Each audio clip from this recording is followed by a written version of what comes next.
Okay, good afternoon, everyone, or good morning, depending on where you are, and good evening as well, if that suits. So I'm here to present to you our team CPS Road to Gold badging. First of all, who are we? We are CPS, which stands for Configuration Persistence Service. CPS is a 3-year-old project within ONAP, which has been developed and maintained by a dedicated team. Now, CPS is a platform component that stores and manages persistent runtime data for configuration and operational parameters, policy information, and application data. Now, it enables functions such as configuration management, data syncing, model adaptation, and so on. Now, our project CPS can be deployed in both centralized and distributed ONAP installations, serving as a data repository for various runtime entities. CPS is developed as a Java Spring Boot application, leveraging the power and flexibility of Java and the scalability of a Spring framework. Okay, now moving on to good stuff. So now let's delve into the code quality aspects of CPS during its development phase, which also helps us achieve our status, badging status at the moment. Now, CPS follows a set of coding standards through here, such as they are established by ONAP. Specifically, ONAP uses the Google Java style for maintaining a consistent coding style across the platform. This helps in improving code readability and making it easier for developers to collaborate. Now, CPS adheres to the ONAP check style as well, which enforces us to follow the coding standards, which helps us identify potential code issues. This way, our team then ensures consistency and improves the overall quality of the code base. The CPS team itself has our own code requirements. We follow in our week pages, you'll see that we do have standards for the team. We have good and bad practice standards for our coding. In terms of grooming our user stories, CPS team prioritizes bugs over the backlog. This means that resolving bugs always comes first to ensure the stability and the functionality of the system. Again, to ensure code quality, CPS incorporates, we follow such a rigorous code review process. So a code review checklist is followed, which includes a minimum of 3 reviewers. So these 3 reviewers typically include the work item owner. So each of our items or our user stories has a specific work item owner.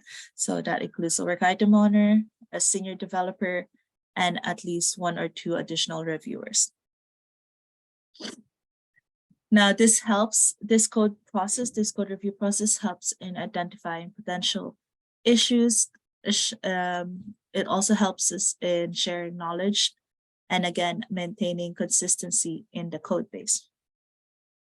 Now, we also maintain a high code coverage in SonarQube. So we strive to maintain a code coverage of 97% or higher. And this is checked. So this is checked every day or every week. This also comes whenever we merge our codes. So we do see the SonarQube reports on that. Additionally, CPS aims for 0 SonarQube violations on all new and modified code. So SonarQube is a static code analysis tools, which then scans for various code issues such as code smells, potential bugs, and security vulnerabilities. And our team is always up to date on these reports, and we work on them as needed. Okay.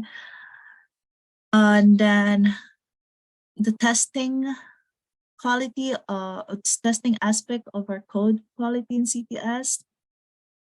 We find this is a crucial role in ensuring that the performance of our application is up to speed and our application is reliable, sorry, and good in function. So in CPS, all new code and modifications undergo unit testing. So the unit tests are written in Groovy and Spock. So this helps the team verify the individual components of the code and ensure their correctness. Then additionally, our team includes CSITs, which is continuous system integration tests in the application using the robot framework.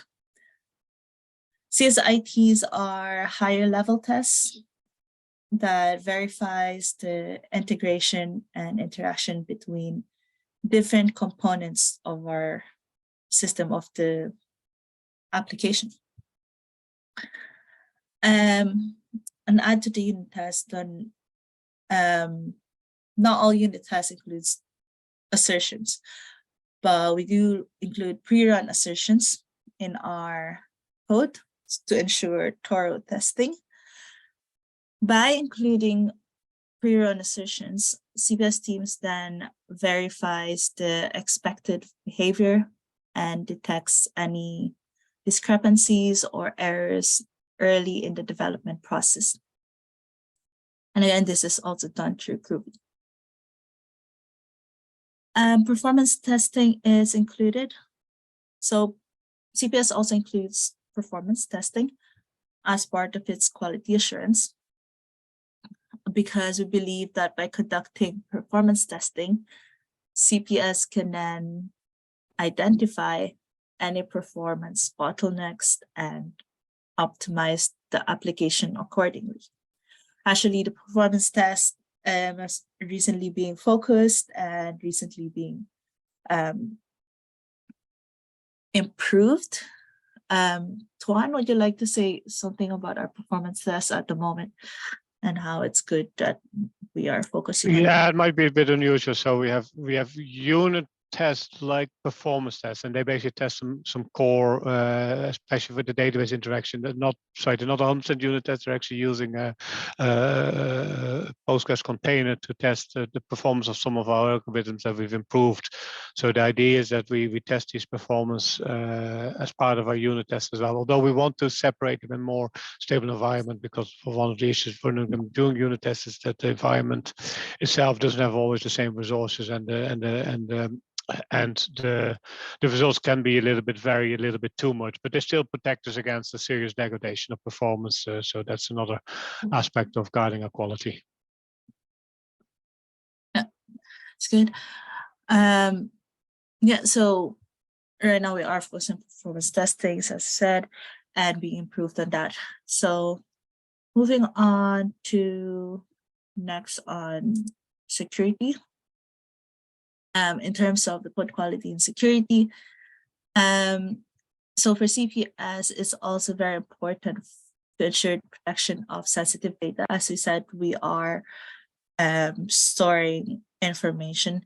We are a repository, data repository. So we have protection of sensitive data, and we ensure to mitigate potential vulnerabilities. Now, the CPS team, our team, along with our project technical lead, our PTL, acquires the security knowledge, best practices, and experience in mitigation and vulnerability resolution. This is important because it ensures that our team is ready to handle any security-related challenges, and that we can make informed decisions regarding code security. We do also security checks in CA pipeline. In this way, most of the code that our code won't pass if it doesn't pass any security checks prior to merging it. So we ensure that before merging it, all security checks is done, and Sonar Cube scan reports is all clear, it's all green. Then CPS, vulnerabilities in CPS code are safeguarded by Sonar Cloud. Now Sonar Cloud is there, as I said there, Sonar Cloud scans the code base for potential security vulnerabilities and provides valuable insights to the team. Any identified vulnerabilities then are prioritized and resolved in a timely manner. This is so that we ensure that the current and previous releases of CPS are both secure. Now, as part of the ONAP service mesh implementation, CPS is currently in the process of migrating to a service mesh architecture. Now, this migration enables CPS to provide encryption transit, thus preventing unauthorized access and data breaches. Now, the CPS application is fully compatible. The team has made sure to be fully compatible with the ONAP service implementation that's ongoing at the moment.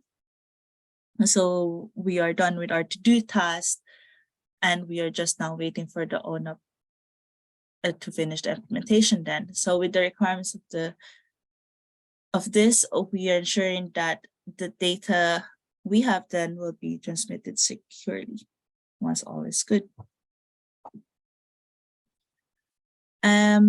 Right, so onto this. So these are the code quality in terms of development, testing, and security that our team usually maintains.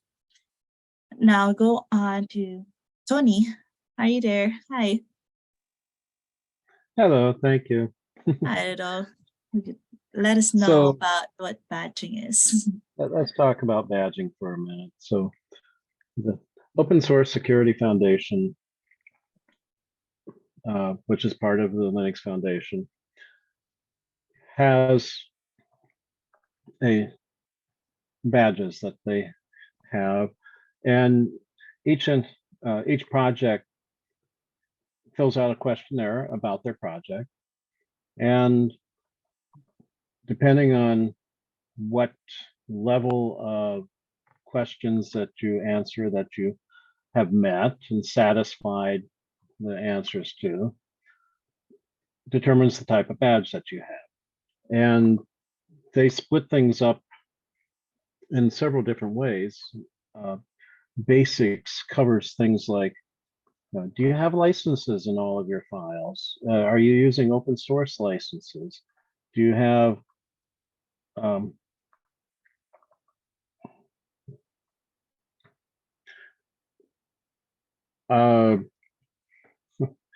what kind of change control system are you using? That's another area that they ask questions about.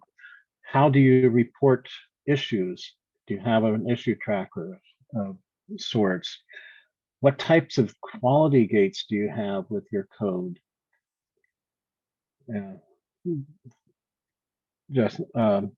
were just talking about all the different quality things that were being done with CPS to get the quality of the code ratcheted up quite a ways.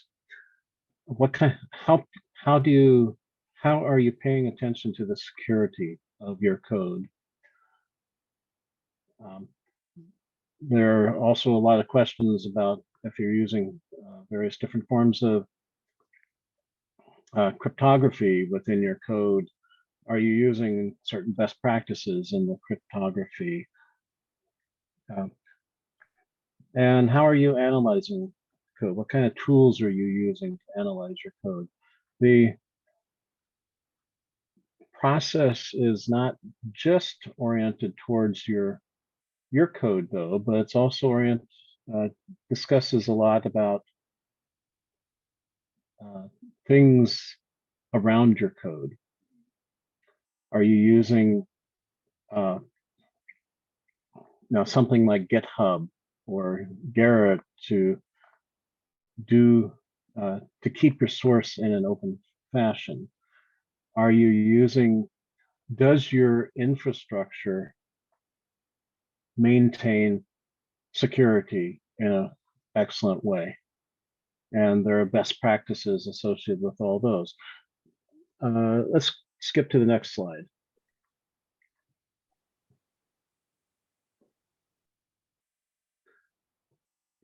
So if you go to the OpenSSF website, they will not have things divided up like this, but this is a categorization that I've been using for a number of years to take a look at the requirements that they have and break them apart into things that are directly oriented to the application's quality. Some of the questions are directly oriented towards the project quality.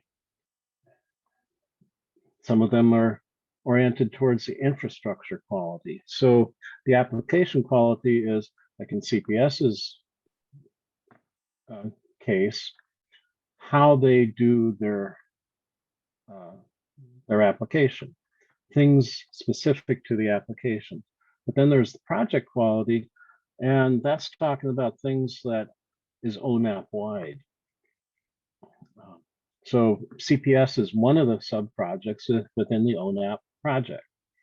And there are certain practices that ONAP has specified as policy that all the projects have to deal with. I mentioned copyright notices earlier. That's something that was specified very early on as a best practice for all projects. The infrastructure, do the websites that we use for doing our documentation, for doing our code delivery and merging the code, for accessing the builds, is that all protected in a best practice fashion? And then there's certain questions that deal with people, like there's one of them called bus factor. Do you have multiple people who know the code for any particular piece of code? So if somebody gets sick, isn't able to carry on the work for a while, you always have somebody additional who can pick that up and keep on going. And so there's 3 levels: the passing level, and then the silver level. A lot of the questions and the passing level are, now you really should be doing this. And then at silver level, oh, no, you must be doing this. And you really should be doing this. And then at gold level, oh, you must be doing this. So they get progressively harder as you go from one level to another. And it's back to you. Thank you, Tony. All right. So after all that, then we can see why badging is important for CPS. After Tony has explained to us the categories and the level of what we must do to get a badge, or 2% of what we should be doing in terms of security practices as well. Here I'm telling you what badging means for CPS and what it could also mean for other projects.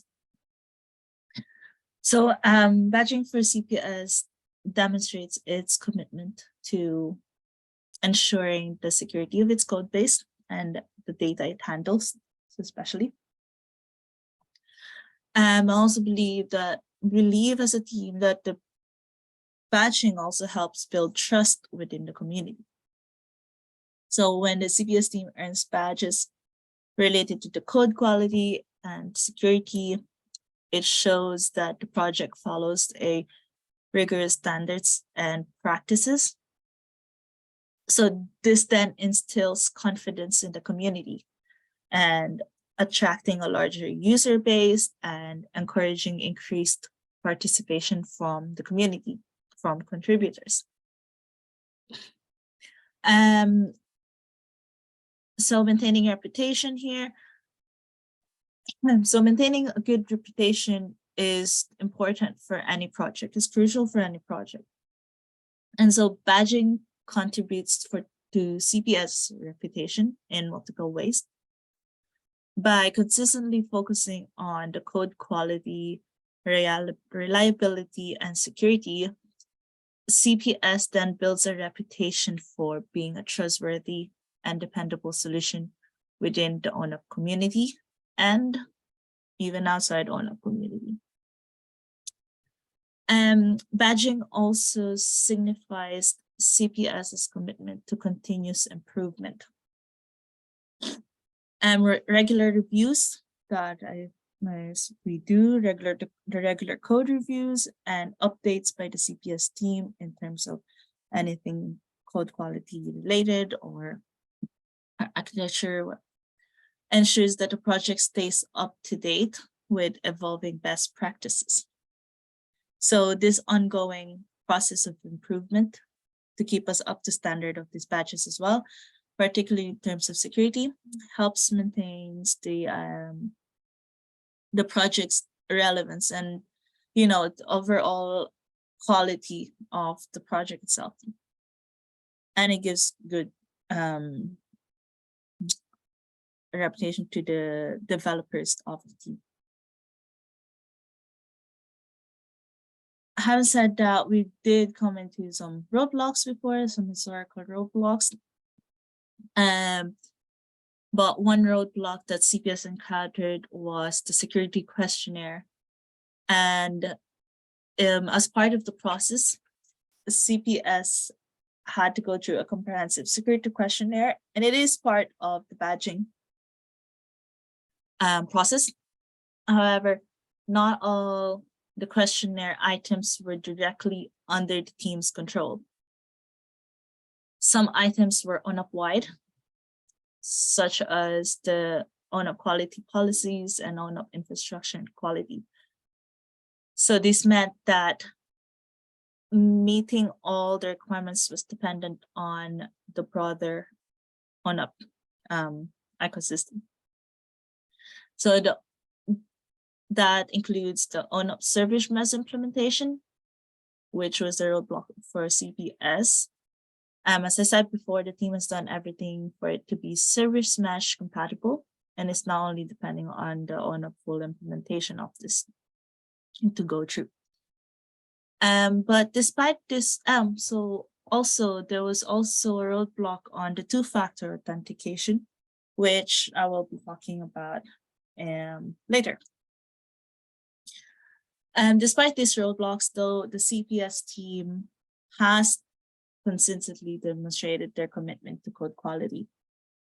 They have prioritized good tests and, like with every new and modified code, ensuring thorough test coverage.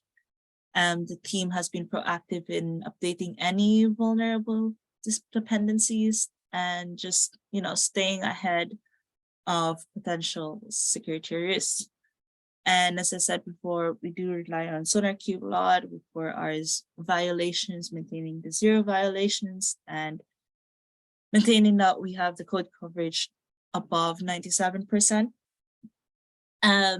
Actually, CPS proposed before for SonarQube to be part of the review job before it is merged, because before they had the SonarQube scans after it is merged, which then leads to more problems. So as part of the review job, then it helps the team to solve that first before pushing it up to the repository properly. Okay, so those are most of our roadblocks. I think the team has, following all the best practices, it has kept them always on the line, and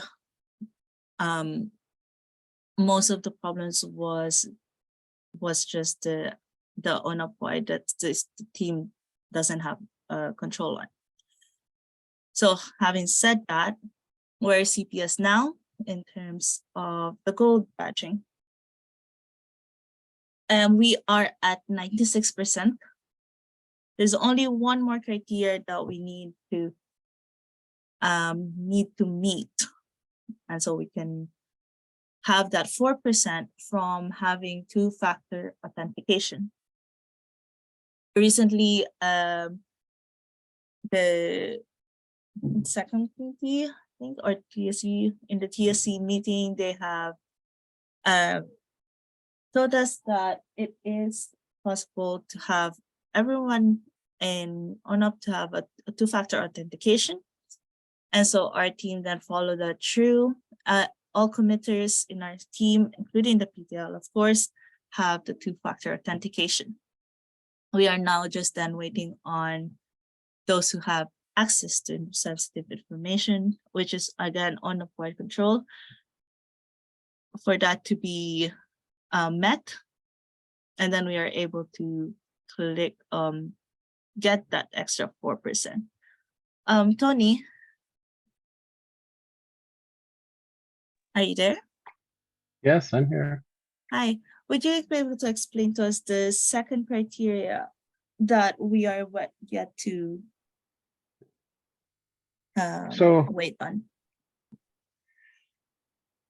The issue is using two-factor authentication for things that are sensitive, and there are the main area that ONAP has sensitive information in are the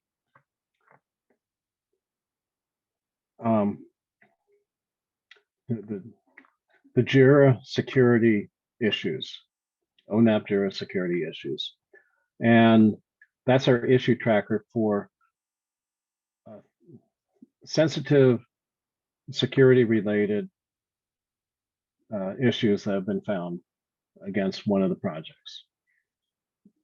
In particular, I guess if somebody finds a 0-day vulnerability, they would report it against ONAP, but that 0-day vulnerability would be reported through the security issue tracker. And the people that have access to that is very limited. And we've always had that as very limited, but we've never enabled two-factor authentication for that. And that is currently being worked on by some members of the SecCom, the Security Committee. And once that is implemented ONAP wide, then all the projects in ONAP can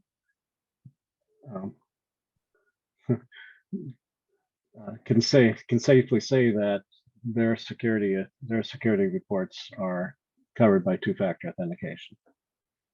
So this particular item has both a project aspect, keeping track of your code repositories and being protecting those who are allowed to merge code, as well as a security project wide aspect for the security reports, because it's not just people in CPS that have access to these, but there are other people on SecCom and within LFN that have access, and we need to make sure that they are protected by two-factor authentication as well. Okay. Yep, that's great. And so the team are just waiting for that then, and we are waiting for our gold badge then. Juan, would you like to add anything else? Yes, so just to conclude, we are to start the pilot with CPS project. Thank you for volunteering, Tuan. And we will work with the LF IT team to enable this two-factor authentication for the CPS committers. So I hope this is, let's say, work in progress already. Jess, can you comment on this? Yeah, I mean, all we need is like an actual TSC confirmation. And I believe Andy mentioned that one of the issues that we need to be aware of is that everybody will be logged out and they will have to relog in, etc. So we just need recorded approval by the TSC. But I think this was already the case few weeks ago, right? When we were presenting and we had an agreement on running the proof of concept with CPS. So okay, I'm not sure if we have anything missing, to be honest. Okay, no, let me dig it out then. And I believe you have filed a ticket a little bit longer ago that Andy was handling. So I took ownership of that and I'll move it along.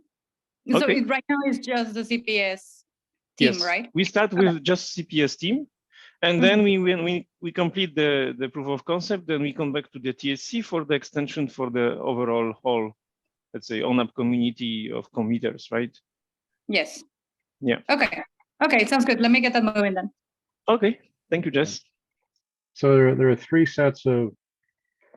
bodies of people. There's the CPS committers, and then there's the people that have access to OJSI. Yes.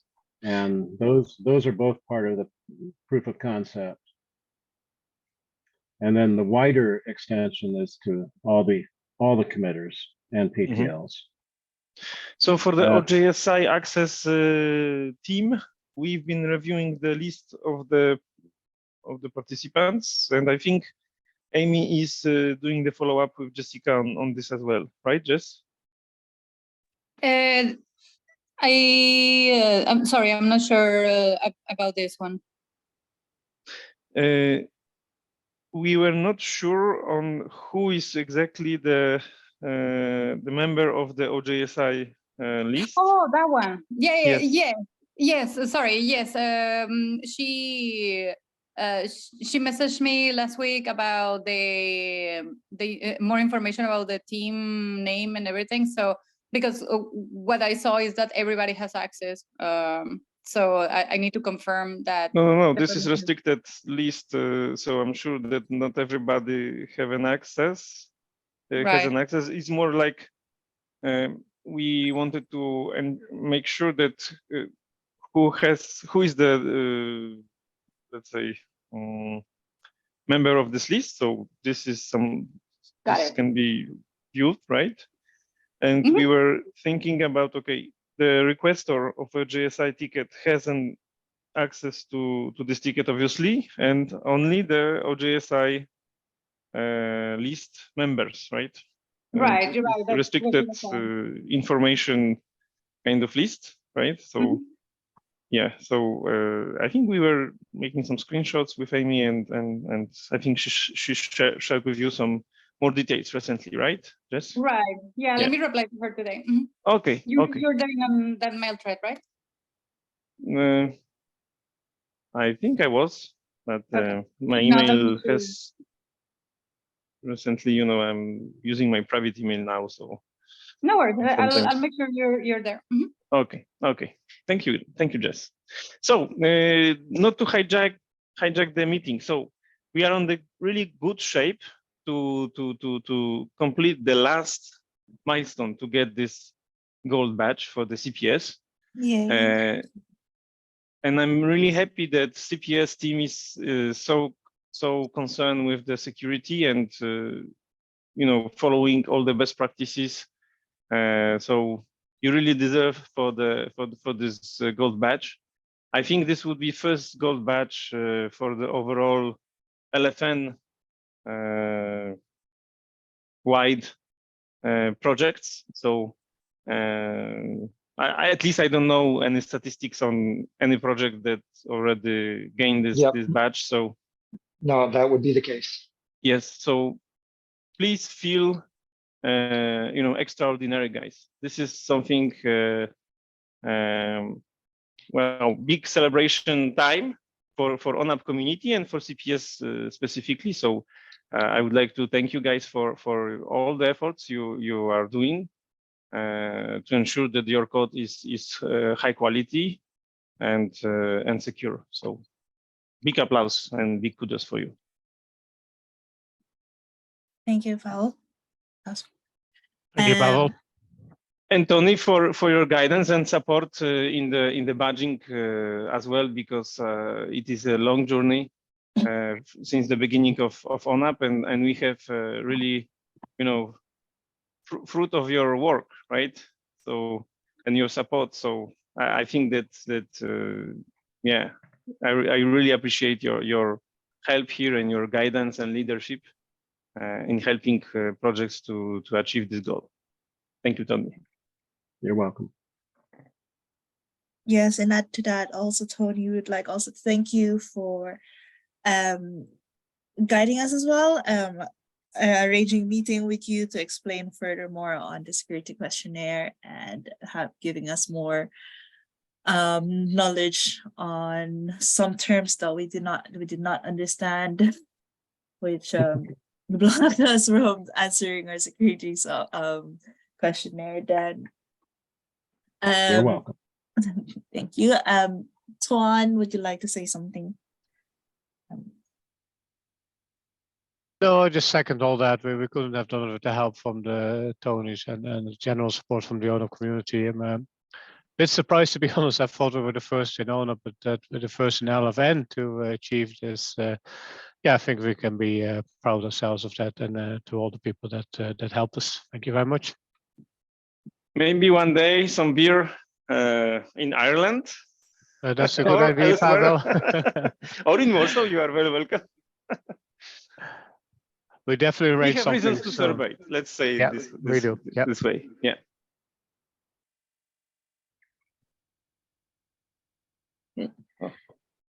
Thank you. Right. Actually, we were at the last slide.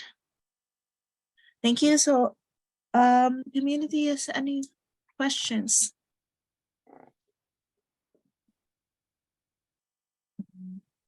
Anyone?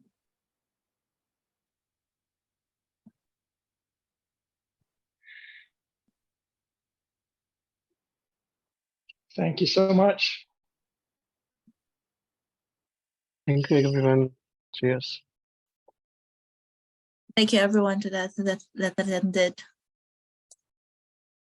Okay, if there's no question, we can end it Good here. job, Lee. And thank you for everyone. Thank you guys again. Bye-bye. Thanks, everybody. Have a good day. Bye-bye. Thank you, guys. Thank you. Thank you.